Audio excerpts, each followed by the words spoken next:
How should I prepare to present on camera for a virtual meeting? Well, a lot of the preparation is the same that you would do for a live meeting. But I'm going to focus a little bit on the difference between studio and remote. So let's talk about studio first. First thing to know is that it's the same as working a live stage event or doing a video. The only difference is the same thing that every actor struggles with when they go from theater to film is in theater, you're big, you're presenting, you're looking around. In a video, you need to be very focused on the people that you're presenting to. All right, things are a lot smaller. So in a studio, a couple of quick things. Wardrobe. Obviously, make sure that you're wearing something that looks good, is appropriate for the audience, but is not distracting. And distracting could be fine little patterns. It could be logos. It could be things that are reflective or shiny. It could be that you're wearing black on black, or you're wearing green on green, or blue on blue. So think about your wardrobe and what you're wearing. Like every other meeting, get plenty of sleep, plenty of water, eat something far enough ahead of time that your stomach's not going to rumble, and be energized and ready for that meeting. When you're presenting, again, presenting to camera is very different than live. And I mentioned a couple of things, but here's the big hints for you.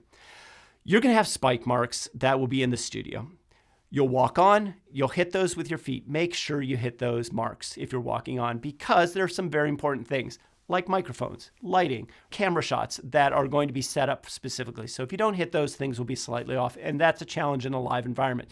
The other thing is small versus large. I mentioned this. Theater is very large. This is very small. So lock your feet in and talk with your hands. Use your eyes. If you're doing an interview, obviously something like this, it's going to be very important that you are energized, you're communicating, that your hands are doing all the talking versus just being there static or wandering around or leaning or rotating, which are all bad things.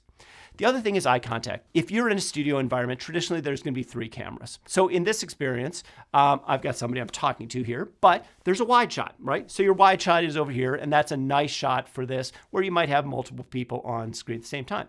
There might be 2 other cameras. For example, I've got a close-up, and if I need to present to somebody and I really want to get a point across, I really want to look right into that camera and address everybody in the audience.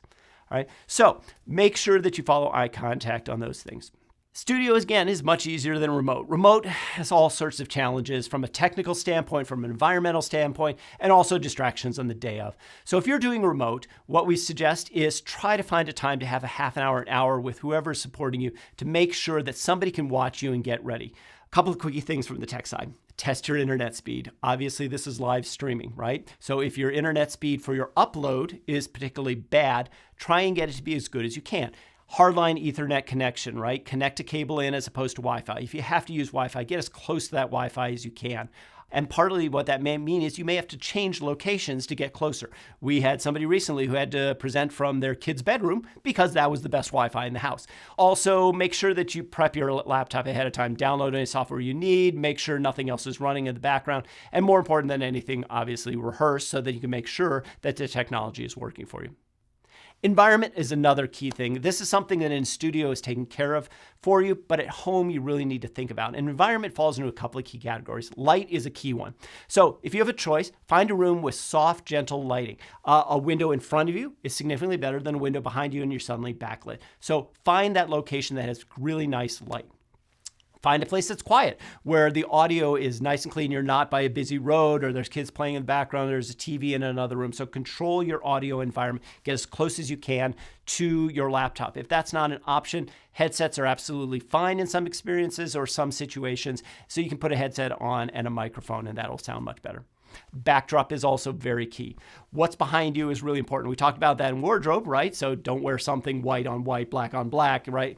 But more importantly, at home, chances are there's going to be something behind you that might be distracting. So again, make sure it's clean, it looks good, it looks professional and is appropriate. Camera height's another key one, and this will be very important. We've all seen those shots where it's like very low and it's shooting up at their face and nobody's attractive when you're shot from underneath. So go ahead and take your laptop and raise that camera height up. Put a couple of books under there, get the height up a little higher, and then go back and check, see what's behind you, because now suddenly the pets are behind you or there's a bed or a bunch of dirty laundry. The last thing is the day of.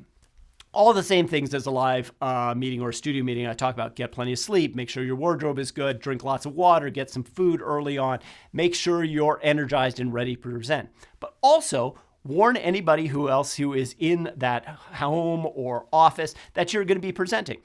We've seen all the instances of people wandering through. So make sure they know that you're going to be presenting. Also warn them that they shouldn't necessarily be on the internet, playing a game or streaming a video, right? So try and separate yourself. Make sure that you're setting yourself up for success by doing everything you can to make that area and environment in a remote situation look as professional as possible. And finally, when you're done, breathe, relax, smile, and have a great time presenting.